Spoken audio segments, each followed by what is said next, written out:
Wait, what is this shit? Not safe for f***ing worker placement podcast. I flipped the board. I despise that game. Oh, shit. That's not much. Oh, wait.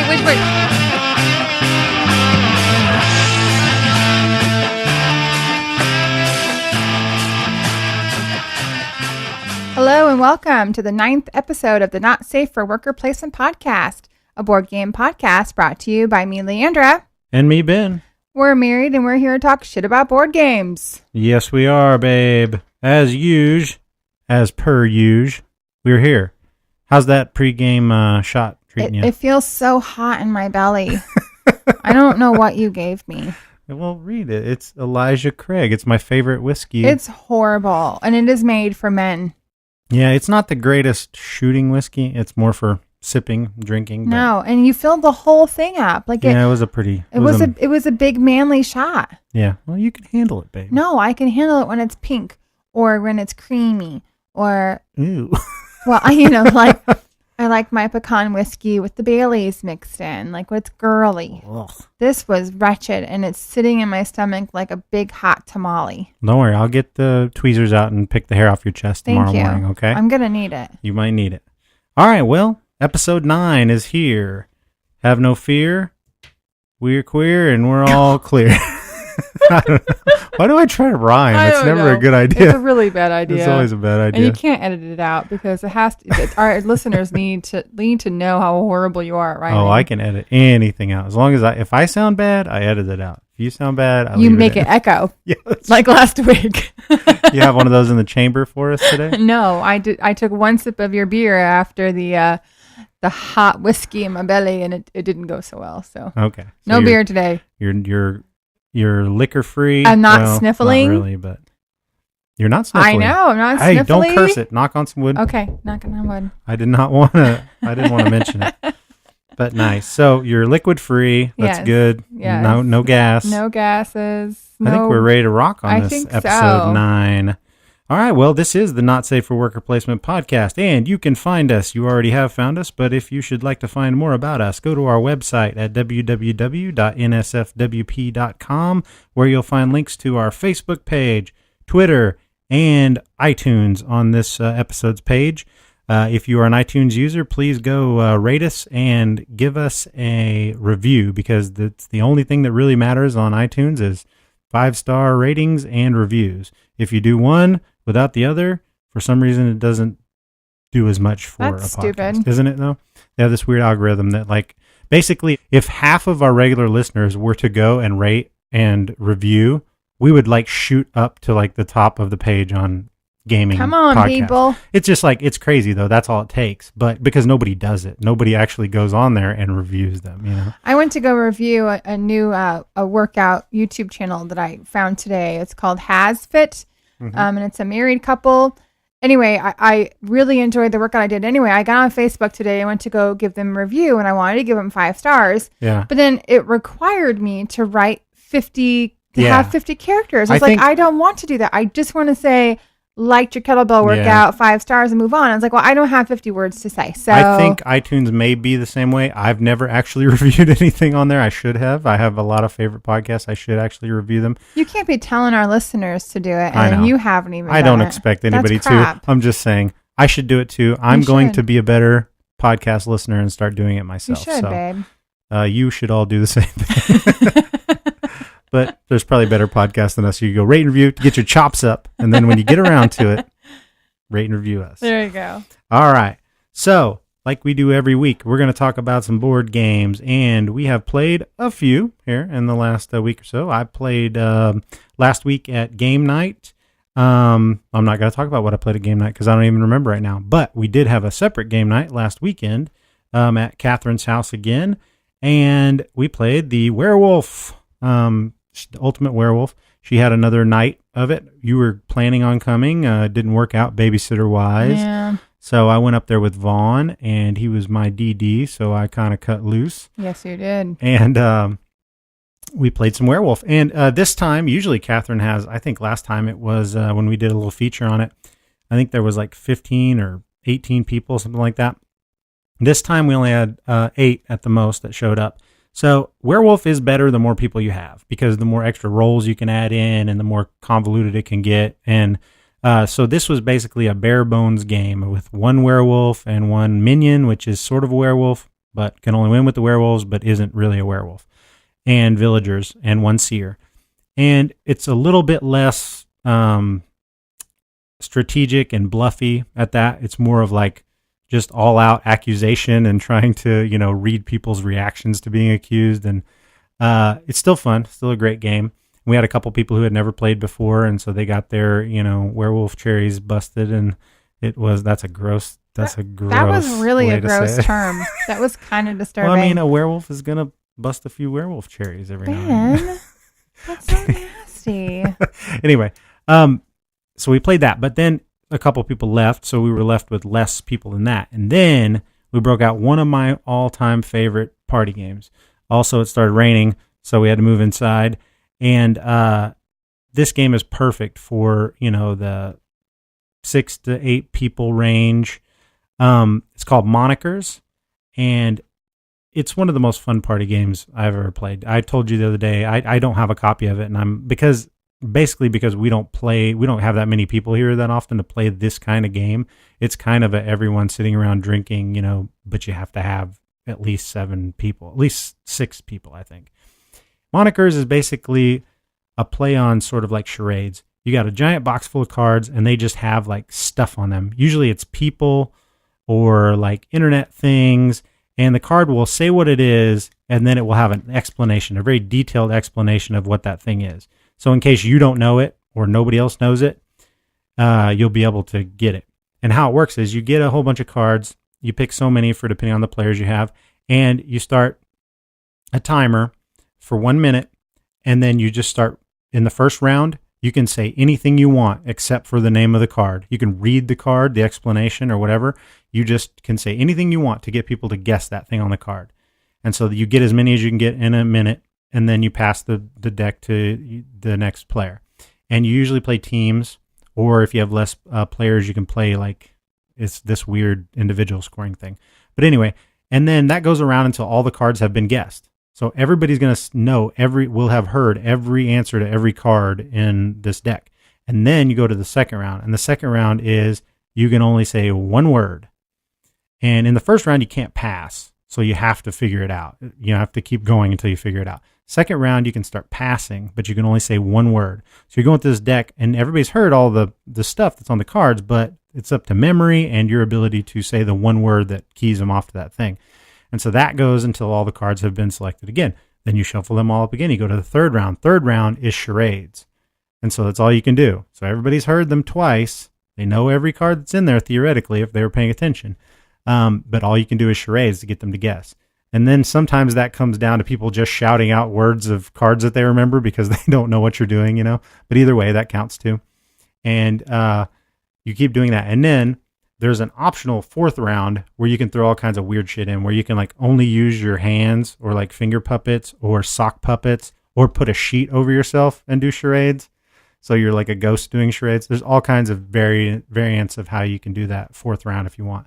But it's a super, super fun game. How big is the deck that you have to go huge. through? It's like, say, Cards Against Humanity box or Joking Hazard, that size of a box. So you go through all of those cards? Oh, no. You go through a certain number, depending on how many players you have. So I don't know. It's like, it's probably like 40 or so for 6 or 7 as you're explaining this, I'm thinking of, trying to figure out how we can do a Halloween party this year. And, one year you had done an awesome murder mystery. That would be a kind of fun thing to do too, if we could make up our own version with Halloween things like Sleepy Hollow, or you know what I mean, like different storylines with Halloween themed cards. It would be a lot of work if you did it exactly like they did it to homebrew it, but it's just a great game anyway. Like it'd be great for any party. It sounds like so much fun. It's super fun because you end up doing the stupidest things on the charades, to try to because it's everything from like Lorena Bobbitt to like a top. And when they say a top, they don't mean like a spinning top dreidel. They mean like in a homosexual relationship, the person who ends up Oh my it's completely gosh. explains everything. Like, but so you can explain it however you want as long as you get them to say a top. But it's pretty funny. I thought it was hilarious, and I played it several times, and it was a great capper to the evening. And I did get a little drunk. I ended up eating a bug that night, and You did not. yeah, a mosquito kept flying around on me, and I caught him, and then I ate him. I don't really know why, but That's I disgusting. think I was drinking a little bit. Yeah, he was empty though. I could tell he hadn't drank any blood yet. So after that night, I went over to Vaughn's. Actually, that might have been the day before that I went to Vaughn's, but either way, who's counting? Who's keeping track? And I played a game that you and I also played this weekend, King Domino. Now, King Domino was the 2017 Kinderspiel des Jahres winner. And Wait, what was that word? Kinderspiel des Jahres? It means the family game of the year in German. Oh. And so it was the first Spiel des Jahres win for Bruno Cathala, my favorite designer.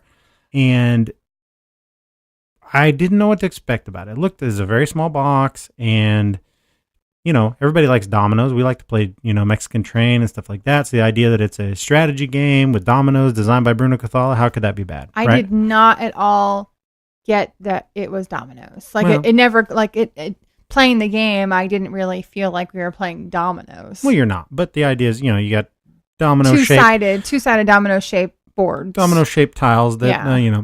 But anyway, so that's the whole game is about building up a little tableau in front of you. So it's a tile laying game. 5 by 5. 5 by 5 Because I suck at that. that Leander kept forgetting about. Basically what you do, it's very simple. The rules are super simple. I've only played it 2 players. In a multiplayer game, you use one pawn. It's a little king meeple, and you have a little 3D castle, and you set that in front of you on a little starting tile. And then you lay out 4 tiles they've got numbers on one side and then the design on the other side. You lay them down number side up. Now, I did this completely wrong. Every game I played, I have yet to play this game right. Now I know how to play right. I was putting the numbers from highest to lowest. Don't do that if you play this game. The rules are so simple that I didn't even really read them. I was like, oh, okay, that's super simple, but I got this part wrong. So you need to lay them from lowest to highest and then flip them over so you can see the designs on them. And they'll have different types of terrain. There's like gold and wheat fields and pastures and forests and ocean. I think those, and then desert. Those are the types that are on there. And there's 2 types on each domino. Sometimes they're the same, sometimes they're different. And you pick randomly for the very first turn pawns out of someone's hand, and you lay them down on starting at the top and down the dominoes. And then, so those dominoes that you're laid on, those are the ones you're going to claim. Then you pull out 4 more and you arrange them by the numbers and you flip them over.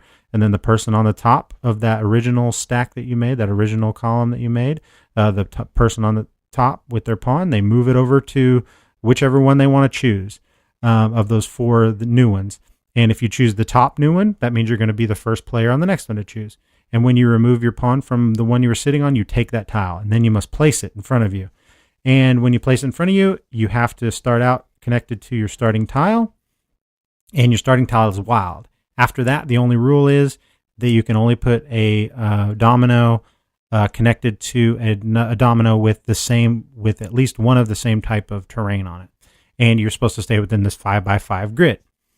So at the end of the game, if you place your stuff right, you're going to end up with a 5 by 5 grid completely full. If you mislick or decide that you get one and you don't want to place it because it doesn't score you any points, then you can end up with less than a 5 by 5 grid, like holes in it or whatever, right?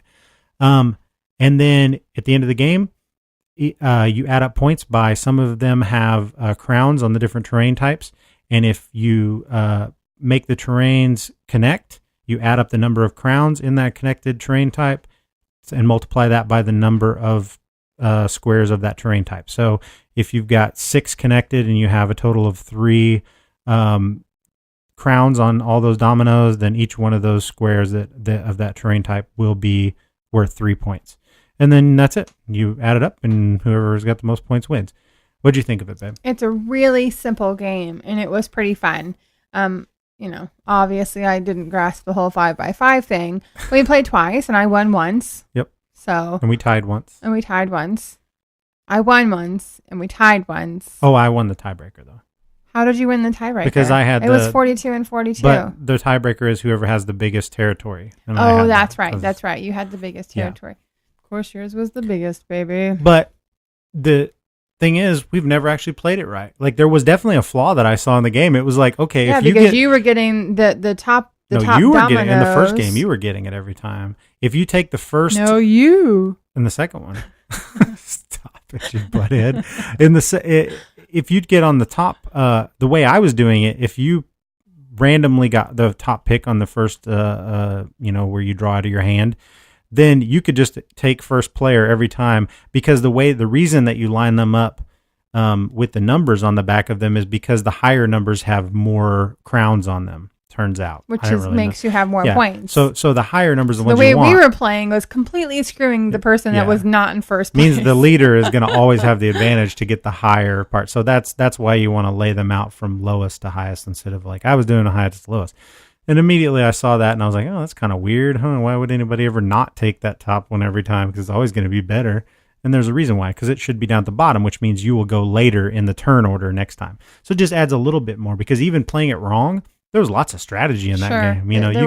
You could just really focus on your own board, and it was all about the placement. Like you got to get real creative with where you place these things in order to try to get your full 5x5 and to score the most points. And then there's a whole other level of you can look at your opponent. And in a 2-player game, that should be easy, but I found myself never really being able to even do that. Yeah, I didn't pay attention to your board. But you could look to try to deny the other person, the ones that you might take something that maybe you don't want, or change your strategy mid-game to try to deny them from getting a big area going, So there's a lot of strategy packed in that little game. I would say it's a little light for what I care to play. It was super light. But maybe multiplayer. Having only played it 2-player, so quick and so simple. Like, games are over in 4 or 5 minutes. Yeah, it was fast. But multiplayer, 4 players, there's a little bit more, competition with the tiles and stuff. It was a fun game, but it does surprise me that I got Game of the Year. I think that there's 3 different categories. There's a Kinderspiel des Jahres, which is the kids' game of the year.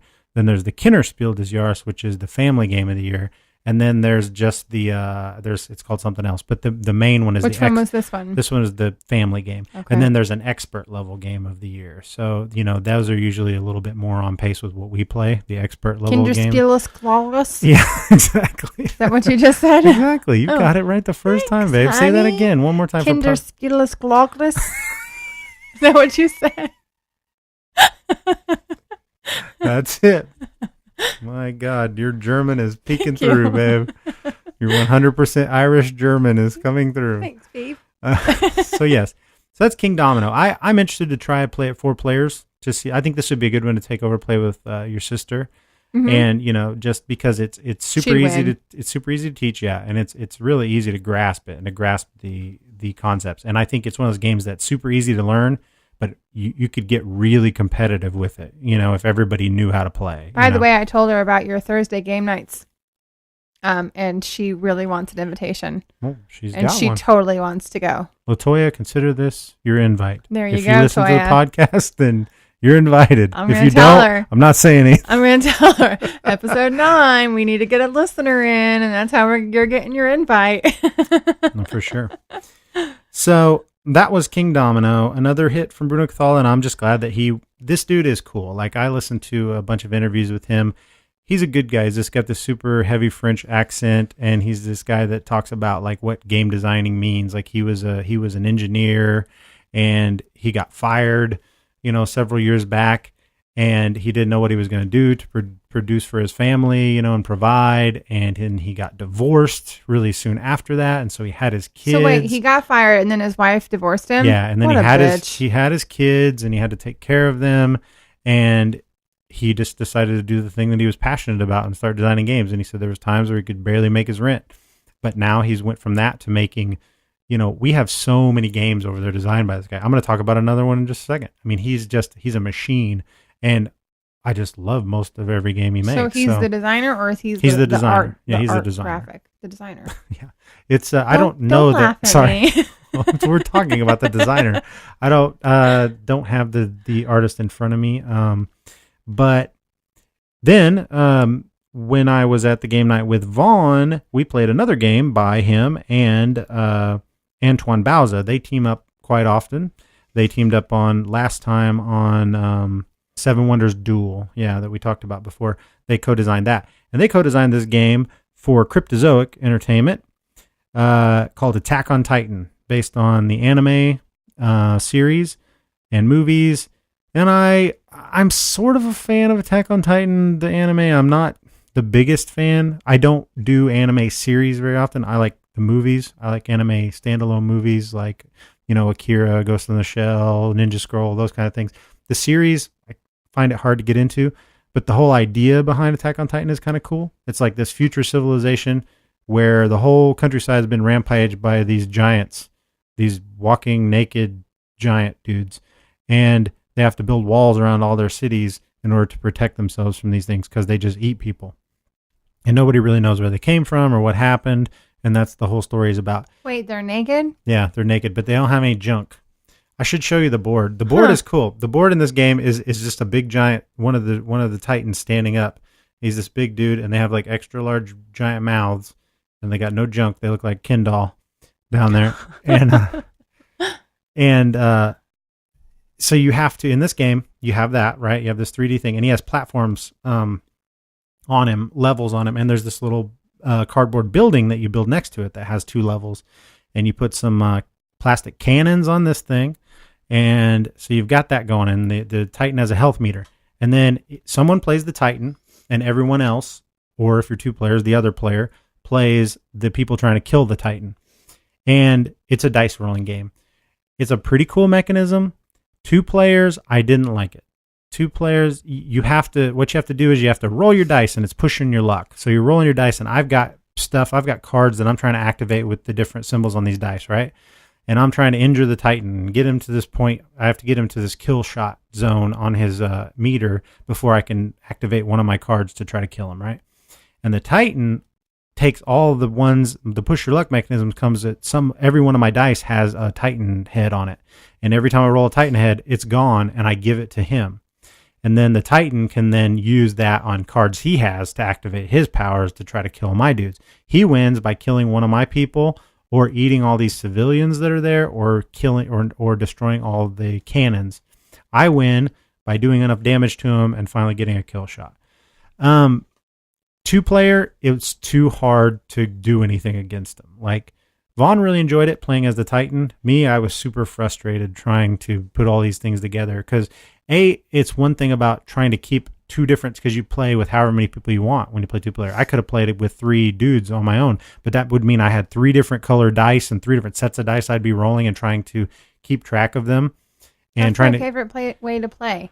I know, Multiple but characters. it was super confusing to me in this one because I'd be like, okay, I need to save this guy's dice here because the way that the cards are laid out is they'll have a picture of like my cards that I want to do to injure him or to get special powers and stuff is they'll have a picture of the Titan on it, and it will say that okay, you need a person on level 5 and a person on level 1, and you need to have 2 of these symbols. So trying to keep track of that with 3 trying people to keep track of all that by yourself is tough. And so every time I'd think I would have it, I'd be like 1 face short. And sometimes you need to do something else, so you have to roll to try to get something else. Because the cool thing is the Titan also gets to pick 2 of these other cards every turn and put them out. One of them is face up, and one of them is face down. And they both do bad things to you unless you put dice on there with the correct faces to cancel them out. So you always know what the one up is. You don't know what the one down is. So that's kind of a weird thing. And there's one card that I have that allows me to make him play those for the rest of the game, both of them face up. So that helps. But it was just, I want to play it multiplayer. I was a little disappointed in it. The presentation is cool. Seemed to me like the Titan didn't have anything to do. He sat there most of the time while I sat there and rolled dice and tried to manipulate things, But he said he really enjoyed it. To me, I was like, man, that must have been boring. He enjoyed making you run. Probably. He probably just enjoyed me looking frustrated. He did. He totally loved it. But to me, it would have been super boring on that side from my perspective. But maybe if I was playing it, it would have been enjoyable to watch that happen from the other way, too. But anyway, that's Attack on Titan. Probably better with multiplayer, but I don't know because I've only played it with 2 players. So I'd like to try it again sometime. I think you might like it just because the dice rolling push your luck mechanism is pretty fun. So after that, last night we got a request. We had asked some of our listeners, give us some requests. What do you want to hear? Right. So one of the comments we got on our Facebook page was from my friend Jeremy, and he's a huge dexterity game fan. And he said, hey, how about talking about some dexterity games, And in particular, Flick 'em Up was one of my favorite games, and he knows that I've taken my copy and pimped it out to the complete extreme. And so we'll talk about that in our main segment. But we played one. We were trying to get out. We had just played Ice Cool. We talked about that last week. And Lee was like, what other dexterity games do you have? And I was like, I'm not really sure. I got Flick 'em Up. We know that. And so I pulled out one that I hadn't played in a couple of years called Cube Quest. Last time I played it was with Jeremy. And that was the only time I played it, I think. But I had a lot of fun with it. Why don't you tell us a little bit about how Cube Quest works, babe? I won. That's not how the game works. I won 3 times. Mm-hmm. How does the game work? But the most important part is that I won 3 times. Okay, we'll get to that. Why don't you explain how the game works? So you have these dice that have, I'm going to get the names wrong, as we know. They have ogres on them and knights on them and little ghosty guys on them. And the king one, and what's the other one? I'm missing one. There's a freeze one. The freeze guy. And a healing one. And the cross for the healing. Yeah. So each dice is Who's the ghosty guy? The guy, the little black guy with the little purple hat guy. Oh, the rogue. The thief is that? guy, he looks like a ghost. No, he's a rogue. Oh, I thought he was a ghost. Okay, so they're all worth X amount of points, and you can have 40 total. So you get to pick 40 points worth of dice to put in your castle. So the game does it come with those mats? Yeah. I assume. So it comes with mouse pad printed mats that you have to roll out. And so you get a mat, your opponent gets a mat, and then there's a mat in the middle. It's called the neutral mat, and it's got a line in the middle of it to kind of differentiate whose side it's to. So you got this little castle thing, and then you have to put your king in there. So the whole point of the game is to get your opponent's king off the mat. Yep. So you have to use all of your little cubes to set it up however the hell you want to set it up. So the beginning game is cool. You set the box in the middle of the mat so that I can't see your side and you can't see my side. How you're setting it up. And then we take our time to select our dice and then to place them out. And so tell a little bit about your strategy of placing your dice. I had my little king. Because you were way better at it than I was. I was way better. So I had my king guy in the middle of the castle, and then I had dice or cubes on either side of him and then stacked up on top. And then I also had about 4, 5, 6, 7, 8 different dice in the front line kind of going into a U shape. And so what that allowed me to do was flick those cubes in every angle towards Ben's castle. Ben, however, decided the first round to put all of his dice stacked up on the castle. I was like, what the hell is this? Well, my plan was to flick them off the top, then work my way down. There were so many of his dice that were shooting right past me and missing all of my stuff and landing on the floor. I was pretty pathetic at flicking last night. Yeah, I think it's because of my acrylic nails. I think I might have an advantage on you. It may be, man. I don't know. I remember being way better at this the last time I played it, but I could not, I'm so used to the dexterity games that I play, most all of them either, they have discs. Not Ice Cool, but most of them, like Flick 'em Up or Pitch Car, the other ones we're going to talk about, they use discs, or something that is made to slide. These are made to be weird, they're tumble. dice, they tumble. And I found that unless my die was pointed in exactly the right angle, straight onto what I wanted to hit, if I was flicking it on the corner, there wasn't any way for me to predict where this thing was going to go. No. It was just going to go wherever. I didn't really explain, each of the different kinds, the ogres and the ghost guy and the night guy, and they all have different kinds of powers. Yeah, so that's the coolest part. Yeah, and so the dice have, all sides have a picture. And so if it's the picture of the character that lands on the opponent's side face up, then the dice gets to stay there on your opponent's side.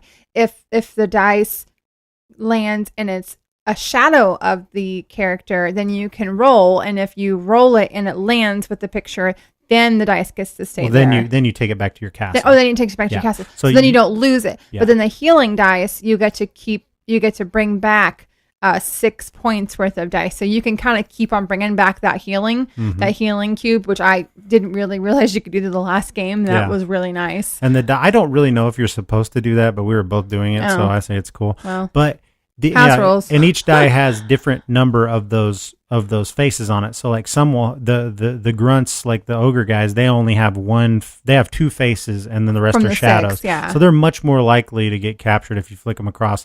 But then there's the freezer guy, and he doesn't get flicked at all. You literally pick him up and put him on top of someone else's, and then they can't flick and that die. they can't flick him until the freezer guy gets flicked off the top of him. Yeah. And it's really cool. It makes for some strategy and what would otherwise be just like, even though, I was getting my butt handed to me, there were still decisions for me to make of like, okay, do I heal now or wait till I have more guys out there to choose from? Or do I use my freeze guys to stop which is the most dangerous person? But the first game, you were just deadly. Like you flicked my stupid stack that I had going, and I lost like 4 guys on the first hit, and that happened a lot. It got more competitive as we went. Our last game was pretty. Yeah, it was back and forth, and we were healing. I almost thought I was gonna lose. Yeah, so because I had won the third game, you won the first 2 pretty handily. Yeah, and I won the third one, and then the fourth one we were back and forth, won. And then you ended up winning. Yeah, because I was down to like nobody left. I couldn't heal anymore. I had nobody left, and you got to like 2 guys on my side. Oh, that's what happened. You had 2 guys on my side, and I flicked one of them out. I forgot there was another guy there, and you're just like, oh yeah, see ya. And I was like, I didn't even see that guy. Yeah. So yeah, I'm still. We played a total of 6 games last night, baby, and I won 4, and we tied on the 5th one. That's true. I kicked ass last night. You definitely did. You were, and for you to be getting good at dexterity games, that's scary to me. I'm still spitting out feathers from the crow that I'm eating from saying that you're not usually good at dexterity games. I guess it's mainly flick 'em up that I dominate on, but you totally dominate on flick 'em up. But then again, I say that, and the last time I played flick 'em up, Vaughn beat me, so I think I may be losing my my edge on that. Yeah, man. What did you think of Cube Quest? Is that something you wouldn't mind playing every once in a while? Yeah, that was fun. I think it's super fun. It was even fun when I lost. Yeah, I couldn't believe I had that for so long and hadn't tried it. I just guessed. I kind of figured you wouldn't like it, I guess, No, but there was a reason to try it because we want to talk about more dexterity. We did. Games. We had a purpose to play it last night. So we basically burned one off of our main feature segment, but I think now that'll be a nice. What's that called, babe? It's called a segue into the next feature. That's a perfect segue. So we're going to go on into our main feature right now. Dun, dun, dun, dun, main feature. And we're going to talk about more dexterity games. All right. So we did Cube Quest by Game Right Games. We talked about that. And last week, we kind of talked a lot about... You're sniffling I'm now, sorry, babe. I'm sniffling. My eyes are watering and my nose is running. And what's going on? You allergic to talking about games? I'm just allergic to life right You're now. Allergic to podcasting. Maybe it's something on your microphone, you think? No. You like sneezed all over it and there's just germs growing in there. That's a thing. Not. It's a thing you can have. I will disinfect this thing. You might need it. Your pop filter might just be covered in bacteria. Ew. This might be ready to reach out and grab you like it. Man, that's so gross. How was that movie last night? I heard you watched it. I was in bed. It was awesome. I thought it was pretty awesome, actually. I've heard mixed reviews, but I guess the reviews really don't matter at this point since it's broken every record for an R-rated movie release in history. So it's making tons of money. So it really doesn't matter whether people bitch about it or not. I thought it was really good. Blown away that you told me that the guy who plays Pennywise, is that the name, is the dude from Hemlock Grove. Yeah, I don't know how I hadn't heard that before. What's his name, Brian? No, his name is Bill Skarsgård. Yeah. He's creepy in Hemlock Grove, and he's creepy as Pennywise, so he did a good job. He's a creepy looking dude. Yeah, I liked it, though. I did. I thought it was, it was a little watered down, maybe, over what they could do for having the R rating, but all in all, I think they did a good job. They did the best job of adapting a Stephen King horror movie probably in a long time, since probably, I don't know, more the only movies that seem to hit of his are more like the thrillers, like Misery or Shawshank and stuff like that. His horror movies aren't usually successful. So. I guarantee I won't watch it. Oh, you'd love it. It's great. No, sir. No, you'd never sleep again. Ain't happening. So the last time I watched like a really scary movie with this guy, it was before we got married, and was it Candyman? I think it was Candyman. Yeah. So I am a big fat weenie when it comes to scary movies. And we watch Candyman. I'm scared to death. I have to go in and tinkle. He comes in and he turns the light off while I'm in the bathroom tinkling. I literally got up midstream screaming and ran out of the bathroom. See, that's just a little overboard, babe. Well, you scared the hell out of me, and that's why I don't watch these kind of movies, because this is what you do to me. I know this. You enjoy that more than you enjoy watching the movie. Well, how can I torture Leandra afterwards? I never get you to watch them. So. Oh, I'll never forget that ever. I had forgotten that. I didn't. Well, jumping up and peeing and running at the same time is not the only dexterity game there is. I was awesome at that one. There are more. The dexterity comes in trying to mop it up later. Yeah. But Ice Cool. We talked about Ice Cool a lot last week. In case you didn't listen, why don't you give us a little rundown on Ice Cool, babe? Cute little weeble wobble penguins trying to run away in school and catch their little fishies. Yep. There's a modular board. Well, it's not modular, I guess, but it's cool. It's this kind of telescopic board that comes out of the box, and each box is a little smaller, like a Russian nesting doll, and they all pull out, and then you put them in this certain configuration where all these doors connect, and you put them together with these little wooden fish, and you're flicking around, and the basic idea is to go through all these doorways that have your fish color and collect them, and one player every turn is the catcher, the teacher of the high school for penguins, trying to get the penguins back to class, and you're flicking them around. We've only played it that once. We played several games, but I think if we have Lily's little friend over, we should play that again, because those girls would love that. I was thinking about that the other day. Like, if we can get them settled down long enough to try to play, I think they'd love it. So I think Ice Cool. It would be a Kinderfalschen game, the family version. A Kinderspiel des Jahres. Yeah, that game. You know what? It won the Kinderspiel des Jahres this year. See, it was the number one kids game this year. All right. Yeah. So I'm pretty sure that's true. Anyway, if not, it is now. I think it is. But yeah, as far as family dexterity games go, that's the best one I played, except for maybe the third one we're going to talk about here, which is Rhino Hero. Rhino Hero. Now, it may not be what some people would call a dexterity. I don't know how. I think it's a dexterity. It's not the same kind. I think dexterity games get pigeonholed into just flicking games, because most of them are something about that. But Rhino Hero is a game from Haba, which is about stacking cards and moving little rhino creatures, meeple figure around on this stack. So you have cards in your hand, and they'll tell you what you have to do, which is basically play one card, play two cards of these wall cards, and then these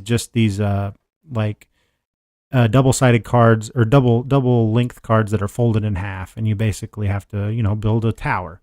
So you'll build 2 walls on each side, and then or 4 walls around it, and then put a top on it, and then build 4 walls, or sometimes you only build walls with 1 card, depending on what card you play. And you have to stack this thing up, and it'll get super high and super rickety, and then every once in a while it'll be like, and now you have to place the rhino on there. So you have to go and get the rhino from whatever level he's on and stick your big fat fingers in there, and then move him up on top of this thing that's like 7 levels high of this cardboard tower that's getting all rickety. And it's a great family game because it benefits small hands and kids. Yeah, Lily did great with it. Yeah, she loves that game. So that, to me, it's fun as a drinking game and a party game, because it's so funny to watch grown people get nervous and shake their big fat fingers trying to reach in this little thing and grab this deal. So I like it a lot just for that, and because Lily really likes it. So now they've come out with, and I don't have it yet because it's not widely released. I should have had it. Someone pick it up for me at Gen Con, but they've come out with Rhino Hero Super Battle, which is a version that has a whole bunch more cards and different characters. So there's different superhero animals, and they're building up these multiple towers and putting bridges in between them. Wow, and you have different things you have to do, and there's like these little monkeys that hang off the edge of it that'll screw with you, and it's just like a bigger, cooler version of Rhino Hero. So I'm definitely going to get a hold of that, because that'll be great. And then one that you haven't played, but you've definitely seen me fuss over, is probably, most people would consider this the granddaddy of dexterity games, and that's pitch car. Pitch car is more of a lifestyle than a game from what I've seen. Like the people that I know that have it, they don't just have the base box of pitch car. Like I could go out and buy a pitch car. But these people have multiple boxes of the base game and every expansion and all kinds of homemade stuff, which is cool about it. What pitch car is basically you build, it comes with a bunch of track. And this track is made out of particle board, and it's painted like a little racetrack, and it fits together like a puzzle. And you've got straightaways, and you've got corners, and you've got ramps, and you've got, tunnels and all these different things. And your cars are little discs, about 1.5 inch discs, about 3/4 inch thick. And the fun thing about that is it becomes this like festive thing where you paint up your cars. And that's mainly how I got into it. I started painting cars for people before I even played, and I would paint all these designs. Speaking of which, I made like a Pennywise one, and I made Ghostbusters and like Star Wars and Harry Potter ones, Jack Skellington, anything that fits on a good little round thing. I've made like beer cap bottles, beer bottle cap ones. I've probably painted 25 different ones, and I just try to get more and more detailed every time, and then it's because then you just lay them out, and then when you have a big tournament, you let people choose, hey, what car are you? And then they get to take that car home with them that day. So everybody gets to at least take home that, And they usually play in a tournament format because it takes so long to set the game up anyway. They'll take hours to set these games up. Jeremy and my friend Rick, they both are into it big time, and they'll spend hours setting up these tracks. And they'll usually have some smaller tracks that you do qualifying on, and you just take your turn is you get to flick your disc once and try to get as far as you can on this track. And then everybody takes their turn, and then you go back and flick yours. And there's like twists and turns and like loop-de-loops and all kinds of crap and anything they can think of. There might be like one section that's just as wide as the disc itself, and it might be 4 feet long. And you've got to keep doing that. And if you fall off, you have to take a different route that's longer. I'd like to see this in person. It's tough. And I've only ever played one tournament of it, and I won. So you're never going to play again, No, I really wanted to play the last one. I just couldn't get the day off. And Jeremy won. Jeremy was my stiffest competition by far. Like it was me, and I actually did pull quite ways ahead in the last round of it, but I got some really lucky flicks, where like I just went like halfway around the track. Here's for instance, like the qualifying tracks, you go 3 rounds, that might take 45 minutes, right? The big track that they build for the final like 8 people that qualify takes about an hour and a half to get 1 lap, and you do 3 laps of it. Yeah, it's crazy because they're just so long and complicated, and they're so hard. They just make them so hard that people are just all the time having to reset and try to get past these really tricky parts, So if you get lucky and get past one of those tricky parts that people get hung up on for a long time, you can build a big lead, and that's what I did. If you fall off, if you flick your little dude off the track, like how far back do you have to go? Usually you have to go back to where you flicked from where you started, or like at the beginning of that particular trap part, that particular hard spot. Like it could really set you back. It could really set you back because there's people that just get stuck in that one spot, for a long time. Sometimes you can sabotage people on purpose. Like they might be set up to have a really good shot their next turn, and you can just knock them off, and it's really, really, really fun. I mean, to me, it's the most exciting of the dexterity games I've ever played. But it's high pressure. Like I felt the pressure of every flick in that game. Like it was very, very high pressure. So I have to defend my title next time. I have to make sure I'm at the next one because Jeremy came in second in the one that I played, and then he came back and won the one that I wasn't there. So yeah, so the heat is on. So the next pitch car tournament, I got to paint up some more cars and get in there. Get the day off. Defend my title. So that's pitch car. You should come to one of those. They're super fun. Just to give it a shot, And then the last one we're going to talk about is my all-time favorite, babe. What's that? Flick 'em up. Flick 'em up by Pretzel Games. Flick 'em up to me is the coolest dexterity game. You went so overboard. Oh, I love Flick 'em up. So Flick 'em up is a Western themed game about you've got big extra large cowboy meeples, and they got little cardboard hats on them, and they're flicking these bullet discs across this landscape, where you've got the game itself comes with like cactuses and bales of hay and buildings, and these buildings are like really thick cardboard fronts with these heavy wooden bases that they plug into, you know, and you basically set up these different scenarios. Now that's all well and good. These scenarios start easy and they get harder. You know, it's about robbing a bank or getting, you know, one team is good guys and one team's the outlaws, and the scenarios are all well and good, but I think I've only ever played like 2 of the actual scenarios, because to me, as soon as I got this game, it was all about, this is a sandbox. What can I do with this game? You pimped the hell out of it. So the first thing I did was like just start, you know, I got it out and I played it and I was like, oh, I like this. You know, the mechanics are so simple. It's like going into the buildings and hiding and how everything works, and it works so thematically, you know. So I was like, yeah, this has to be built upon. So I went to like a Meeple source online and I bought all these meeples that had to do with like, I bought some chicken meeples and some boot meeples and some money meeples. And then I made myself a big board that looks like the desert, you know, landscape. When you say big board, how big is that board, babe? I don't know. It's like 4x5, 4x6, something like that. That's taller than our daughter. It's a pretty big board. And I put like contact paper all over it, so it was a nice slide. And then I did all the designs on that of like the canyon and everything. And then I started designing my own scenarios right away. Like I was like, okay, well, we have to have Cthulhu in this game. So I made a Cthulhu scenario where there's like hidden signs around the board on these tokens that you have to go and find and flip over. And so if you're on the bad guys team, then you're cultists instead of just outlaws, and you're trying to go find the signs in order to raise Cthulhu. And then once you raise Cthulhu, you got this super powered giant Cthulhu figure. And then if you're the good guys, the only way you can kill him is by finding dynamite, and you have to kill Cthulhu with dynamite. It's the only way you can do it. And otherwise, you got to kill all the bad guys before they raise them. And I played that with Vaughn, and he beat me as the outlaws. He raised Cthulhu and won. I also just like the meeples that I added, like the chicken meeples are fun because there's these little meeples that are just they're all painted up like chickens. And if you end your movement next to one of those, then I call it the Zelda maneuver, where you can just kick the chicken at somebody. So it's like a free shot. If you've already used all your moves, you can move and shoot on your turn. That's what you can do. Well, if you move next to a chicken, you get a free shot at kicking a chicken at somebody. So you might get to kill them. And the cool thing is, the only way you injure someone is if you knock their hat off. So like you got to shoot somebody. That may not be right. I don't remember that. I think maybe you just have to knock them over.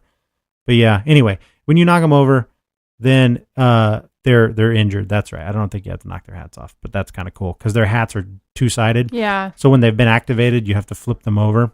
And so when we played it several times with family and stuff, what do you think about Flick 'em Up? I think it's fun. I suck at it. I do better with the cubes than I do the discs. You do. I don't know. The discs are so much easier for me. I think that's why you just assumed that I was going to suck balls on the Cube Quest game. You certainly didn't. No. So I suck at it, but I was thoroughly impressed of how awesomely you pimped out the board. Like, it's pretty cool. It looks neat when it's all set up. Yeah, hell yeah, it's it just does. like you got this western town there, and it's like, all right, now go play. And that's all you're doing. That's you're just it. playing. You're just it's going like, and playing and hitting people, knocking their hats off and kicking them with chickens. And it takes no time to explain it to people it's what so you're much doing. Fun. And now there are 2 expansions that I have. You haven't played with any expansions yet. Vaughn and I played with... How much more expansion can you have than what you've already created? You haven't seen it. It's so awesome. Now I've got the Stallion Canyon expansion, which comes with horses. So now you have horses. And when you have the horses, like you got to flick your little movement disc underneath the horse exactly without touching it to get on it. And then you hop on your horse, right? And there's optional rules for each horse color having like special abilities and stuff. And the horses can be frightened if they get hit. They pop up on their backs and they buck you off and stuff. So they'll do that. Plus, if you're on a horse, you get to move twice. You can flick your movement disc twice, so you can move a lot farther if you're on a horse. And you can shoot from a horse. You can do all that stuff. So that's cool. And it also comes with the ability to play it on 2 tables. That comes with this the canyon board that's like this big mountain with a hole in it. You can set that up on one table, and once you flick your movement disc through there, you then can transfer over to a whole nother setup you have on another table. So you can move back and forth between tables like that. But anyway, So there's that one, and then there's the new one, which for some reason was controversial. I guess I understand it, but I don't fully. It's called Red Rock Tomahawk, and it introduces Native Americans into the game. And I guess some people were, believe me, nobody gets fucked with more than the Native Americans in this country. True. They have got it about as bad as any minority ever had it in this country. Did someone take it offensively? They did, because I guess it's like a racial stereotype kind of the way that like the meeples have like a feather in their hair and stuff. I don't think it's done from that perspective myself. Like I didn't really feel that way. I could see it, but but mechanically in the game, here's one thing that they did do that I think American Indians as a whole are getting sick of being known as like every Native American is like a mystical forest, dweller. Yeah. Like that's how they're portrayed in this game. Like their special abilities are like there's these cardboard like forests and stuff, and like if they're in the forest, then they get like special abilities and stuff. It's just to represent different tactics of warfare, but I could see how it could be portrayed wrong. But they have one super awesome thing in here. They have bows and arrows, and the bows and arrows are crazy in this game. They're like, it's really weird. Like you got your meeple, right?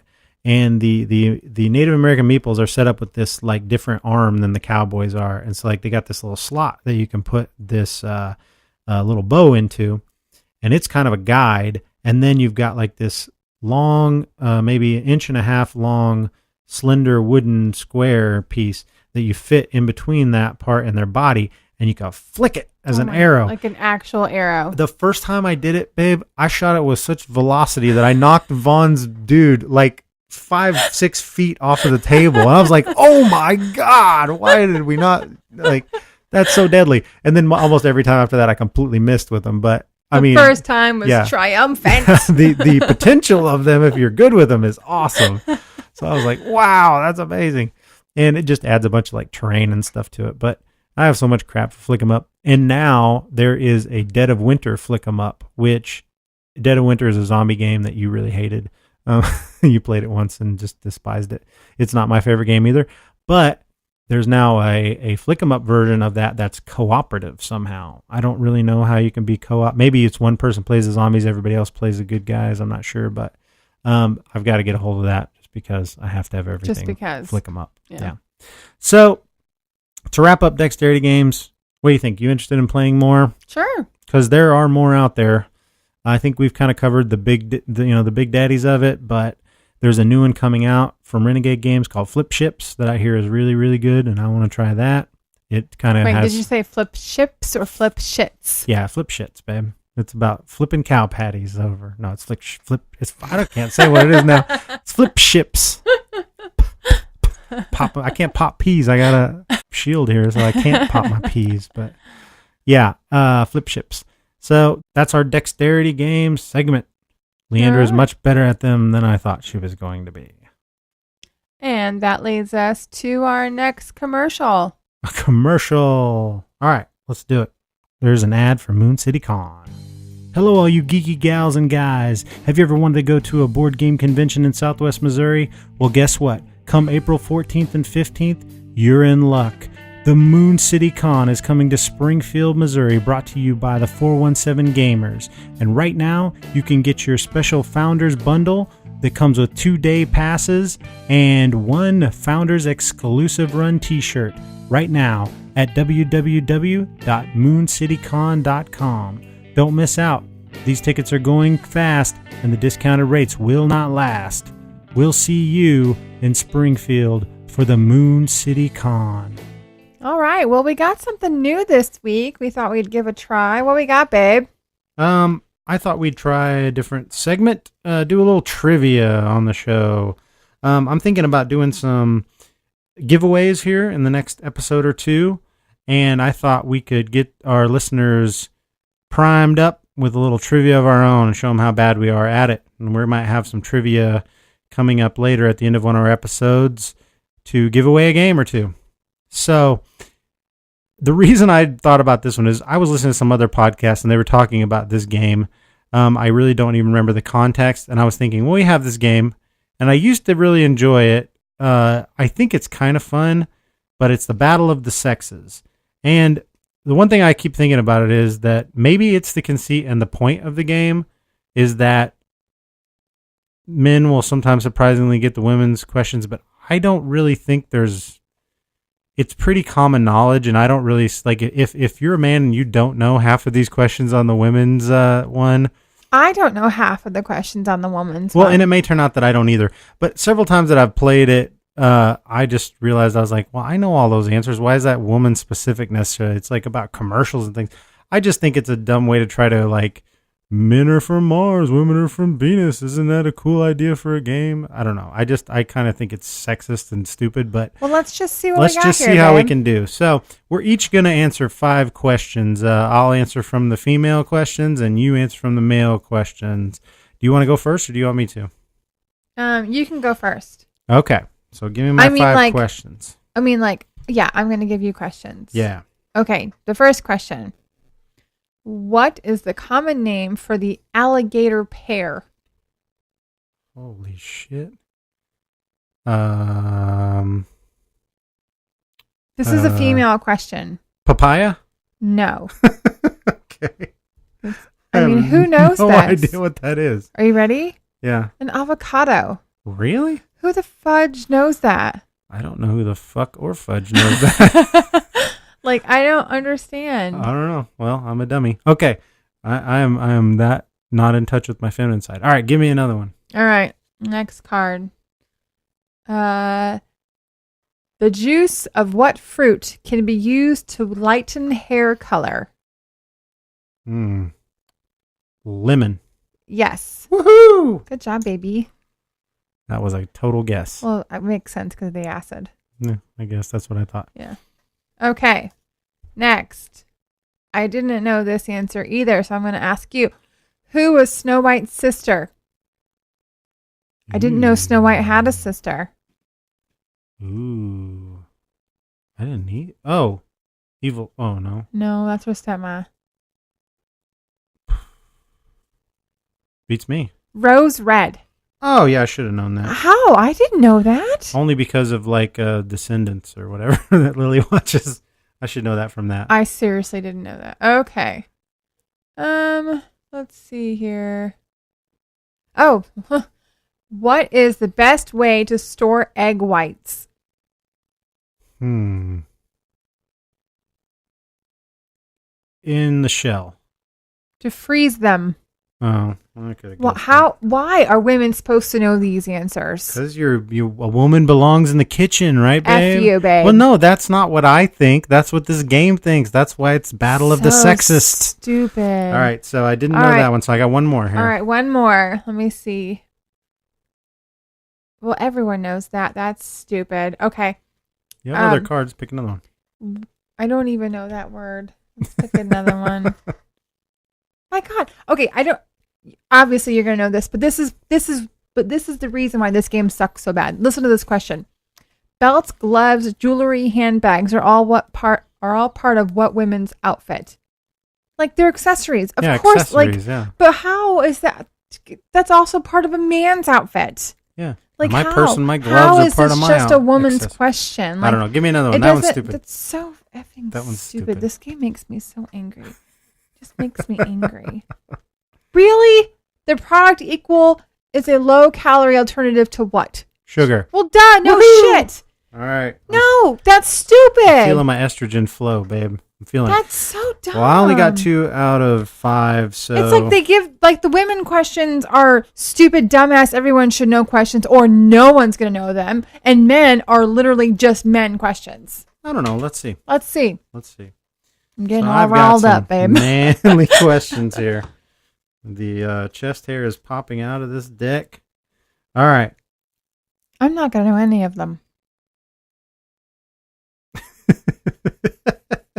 Okay. That was like a Krusty the Clown laugh. That was awesome. Okay. Under normal circumstances, what body part is unacceptable for a baseball pitcher to touch with his hand while on the pitcher's mound? Isn't it his penis? No, that's totally. Have you ever watched baseball? That's all they do is grab their junk. If their penis is acceptable to touch, then is it their asshole? What are they not supposed to touch? I think they do that too. Oh, this is maybe why I'm not a baseball fan. It's something he should definitely not touch after touching those two things. His mouth? Yes. What the fuck? I'm going to count that as a miss. Okay, question number 2. Damn it, I suck. Oh, now see, this I do know because I am somewhat of an audiophile. So, on a record player, what is the needle that runs around the record while it is turning called? The player needle. Is that your final answer? That's all I got. It's called a stylus. What the fuck? All right, you're 0 for 2, babe. Well, this is stupid. You are not very manly. Oh, okay. I don't know that either, so I don't want to do that to you. Oh, you should know this. Okay. Now, see, I don't know why this is again why this game is so sexist. Okay. What main ingredients do bartenders use to make a screwdriver? Orange juice and vodka. Yeah. Why is that a male question? I don't know. It shouldn't be. I love so screwdrivers. Stupid. Yeah. Okay. You would never know that. I knew that though. All right. Sorry. Well, I got the answers. So I'm like Alex Trebek over here. I'm like, no, you are a fucking fool. I have all the answers. Okay. Oh, this should be fun. Yeah. Oh my God. Okay. Just say it. You should. Well, these are all stupid, but okay. Here's a very good one. Okay. Not good, but okay. Name the 3 Stooges. Curly. Mo. What's that other guy's name? And he fucks them on the head and they do the whole harm thing. That's kind of that's their whole deal. Curly and Mo and the other guy. Yeah. Curly, Mo, and the other guy. The other guy known as Larry. Shit. All right. Hey, 2 out of 3. See, to me, that's not a male or woman question. That is just something people know or don't know. All right. How the hell did I remember Curly and Mo, but I couldn't remember Larry? I know. Because it's a regular name. Oh, God, these are so dumb. These are so stupid. Okay. That's so stupid, too. Oh, my God. All right. What color is... Oh, that's... No, see, that is sexist as hell. Let me hear it. Because I wouldn't have known this, but I know several girls who would know the answer to this. Let me hear it. Okay. What color is superhero Green Lantern helpless against? Fuck if I know. Yeah, I don't know either. But why is that a male question? Do only guys read comic books? That's what this game thinks. It's yellow. So you didn't get it. So you were 1 out of 5. I got 1 right? Yep, you got 1. So you had a 20% rating. I had a 40% rating. And we both are neither very male or female. Now, do you think if we were to reverse that, we would have done any better? Probably. Like, you think so? I don't know. I mean, there was a couple I knew, but there were so many on there that I just either knew anyway. I don't know. It just, to me, that game is so dumb. Like, it's fine trivia, but the idea that you would break it up into male and female, isn't that just such a, like, because it's insulting. Some of those are insulting. Well, yeah. All the kitchen questions are for women. All the females. And all the car Sports questions are for the males. And so, I don't know. No, I just think that's dumb, right? It's dumb. The consensus is that it's dumb. It's dumb. So the consensus is, you're saying, is that Battle of the Sexes should just be changed to Battle of the Sexist. Yeah, I agree. Battle of the Sexist. So be listening in our next episode, and I'm going to pick out some game to give a new copy to one of our listeners if they can answer some trivia that we come up with. And we may pull it from a game, or we may play a little game with you guys. I've got some ideas. Wait a minute. What's that? So first of all, you and I did not discuss this beforehand. No. Did you think about Google? That's why I'm not going to do trivia. I'm thinking about, I have that game, Crack the Case, which is basically a Sherlock Holmes logic puzzle game, and I'm thinking about doing it like that, reading out a scenario, like fact stuff, where they have to actually work out the thing. And there's another game called Dark Stories, And I may actually get that one, and they're small logic puzzle things. I may actually get that one for us and then get a copy to give away. I'm thinking about that one. But we're not going to do straight up trivia. We're not going to let it be as easy as Googling. So, yeah, it's going to take a little thinking to do. All right, so let's do some IRL. Is it time? It's time. Let's go to the theme.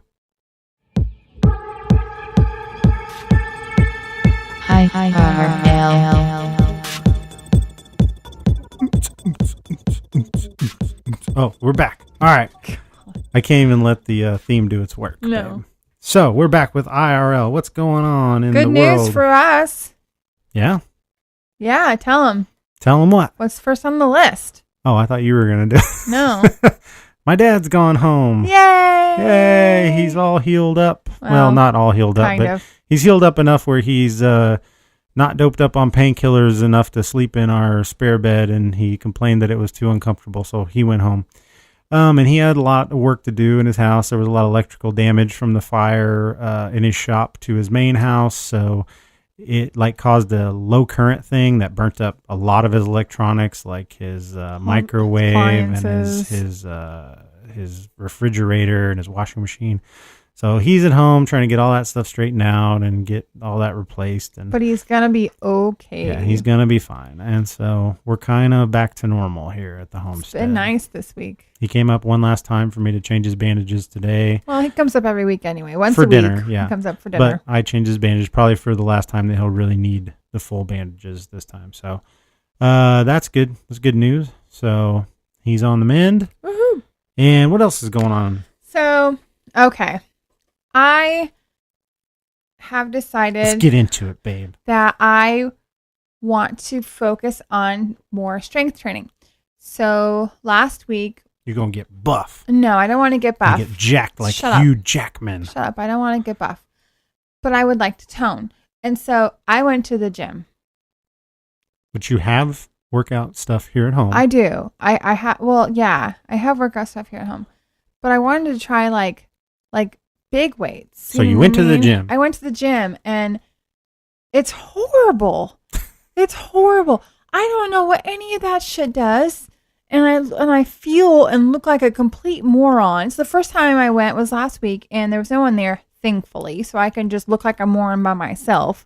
And then... Don't they have the little diagrams on the machines? Hell no, they don't have nothing. And so then yesterday I went and there's these two people there that were completely buff doing what they do. And I'm literally walking around like a fucking moron with my thumb on my ass because I'm trying to act like I know how to work the machines kind of know how to work. And then the other ones I'm like staring at like they have the plague or something.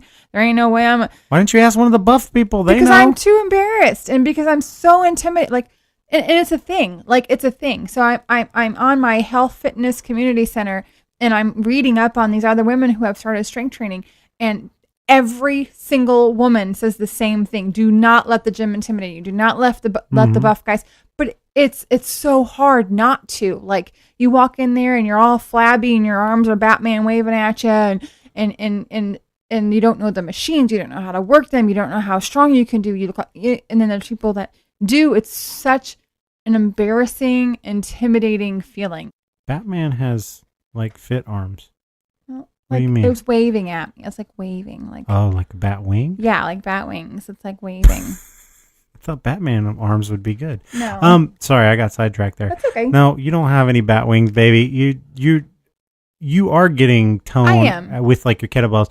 I think you should either go ahead and buck up and ask some of those people, because all you have to do it is once. Once you know how to use that machine right, you'll never have to ask again. So the embarrassment will be over quickly, and they will be happy to help you probably. And they all have earphones in or earbuds in. That's true. And then, also you could go in the evening once, because in the evening there's actually people there. Can you come with me and show me? Yeah, I could show you if I know. I mean, I'll figure it out. But the biggest thing is just like experiment with them, you know? Like, it's stressful. Yeah. Like, I got back yesterday. We were there because I go on my lunch hours because, I'm a mom and I'm a wife and I don't have time after work. So I try to get this stuff done on my lunch hours. You could go after work if you wanted to. Okay, I really don't want to. So I get it done on my lunch hour. So I was there for 35 minutes and literally my Fitbit tracked me at like 14 active minutes because all that other time I was just walking around with my thumb in my ass trying to look at the machines and not know what the hell I was doing. So, first of all, pull your thumb out of your ass. Yeah. Second of all, yeah, I'll just go down there with you and we'll just figure it out. And then that way, because I don't really want to go to the gym. I hate the gym, but I will show you how to do whatever you need to learn. And I hate the gym, but Tabby wants to go to the gym. Tabby's a girl that I work with and she wants to go to the gym. And so I was like, okay, well. You've been talking about strength training and stuff, and that's fine. I think you could do it at home if you wanted to. You just get a better kettlebell, and stuff like that. And a lot of the stuff that you do, will do the same thing for you. No, it's not. It's a whole different thing. Well, yeah, I guess you're right. Not really like what you're looking to do toning wise. That's totally cardio. And that's the one thing I really do like about the kettlebell workouts is it's strength and cardio mixed. Mm-hmm. But I really just want some good old fashioned, holy shit, I can't bend my legs the next day strength. You know what I mean? You just want to feel the workout. Yeah. All right, well, we're going to have to make time for me to go down there and show you if I can figure it out. I don't want to talk to those people. We'll figure it out. Thanks, honey. We'll take a picture of it and we'll do a Google search and it'll say, that is a bench press, dumb shit. And I'll All right, so that's it. Gym time. Lee's she's here at the bump. You up. Thanks. And she's going to be all super buff. Yeah, right. And that's soon to come. Yeah. All right, there's one more thing we've got on this list, babe, and we've got a long episode going. So okay, let's wrap it up. Why don't you get into what you're going to do this weekend? Yeah, so the Renaissance Festival is in Kansas City for the next month. So me and my sister are going to head out there with my niece and Lily, and we're going to spend the day in Kansas City and go to the Renaissance Festival. I'm jelly. I love the Renaissance She's never been. How could she's 39 years old and she's never been. What are we doing on my next weekend off? Because I think that might be during the time of the Halloween part of it. They're going to do a special Halloween Witches and Warlocks setup for it. If you've never been to a Renaissance Fest, or in particular like the KC Ren Fest is really cool. It's kind of they've got structures that stay up all year round. So, they've got the jousting arena, and I've been to a couple of them, and they're a lot they're set up similarly in a lot of places, but this one has the big central castle that's kind of got like a dungeon tour in it, and every year it seems like they get a little bit more in it. Like their fairy forest part has gotten bigger. They had a mermaid cove. Yeah, they put mermaids in there, and they had like a mermaid cove where there was a fountain in the back with mermaids sitting in it, and that was really cool. We had gone so many years before bringing Lily, and we always find a babysitter, and so we never went with a child, so it was all let's just get drunk and walk around the Renaissance, and look at good racks, and that's what we did. And I'm glad to know you were doing that, because that's what I was doing. I mean, come on, it's kind of hard not to when they're sticking them by their chin with a rosebud sticking in the middle of them. Anyway, hello, governor. Exactly. Wait, what? That's the way they talk. They don't in character. I don't think they say governor. I don't think they say governor. It's some sort of. So, but then we brought Lily one year, and we're like, holy shit. Who knew? It's all for kids. It's for kids. I didn't realize most of this thing is for kids. We had no idea. We probably went good 5 or 6 times before we brought Lily, and we had no idea. We would go with big groups of friends, and it was just like, we're walking around eating our turkey, like drinking beer and sloshing around in the mud. And that was pretty much all we did, is just make a big circle a bunch of times, look at the same shit. And then there's all this stuff on the sides that's like really for kids, so it was really cool. So she loved it. So yeah, I'm glad you're going to take her. I'm sad I'm not going to get to go this year, but Renaissance festivals are always a good time. Like last time we went, we dressed up. We cosplayed or whatever. Lily had little fairy wings. Yeah, she got her hair braided. You were a knight and I was a pirate. Yep. Not sure pirates really went in with it. Of course they did. Yeah. As pirate. It's the age of sail, babe. Yeah. Anyway, that's all we got on IRL. So that's pretty much it. Renfest is coming up. And that will wrap it up for episode 9 of the Not Safe for Worker Placement podcast. We'll be back next week. What are we going to talk about next week, babe? Card games. We're going to talk about our favorite card-based games. Just regular old, not fun, regular old, awesome, complex, games. Extremely challenging card games. Card games. That's what we're going to try to figure out what it's going to be, but we've got a lot of them to choose from. So we'll bring you the biggest and best, as always. So come on back next week, where we'll talk about some such other things having to do with board games. I think I hear Maurice. Do you? Where is he? I think he's over here. Maurice, where are you at? Come up here, buddy. Hop up here. Maurice, what's been going on? Again, Maurice! You're supposed to cut that out. There's supposed to be more to you than just that. As I'm rolling my eyes. Maurice! Bye, everybody. Hi. Thanks for listening to the NSFWP podcast. You can find us on the internet at www.nsfwppodcast.com, where you'll find links to all of our social media, Facebook, Twitter, and our Board Game Geek Guild, as well as a link to our show on iTunes. If you're an iTunes user, please give us a subscribe, a like, and a review if you would. And come back next week for another great episode. Thanks.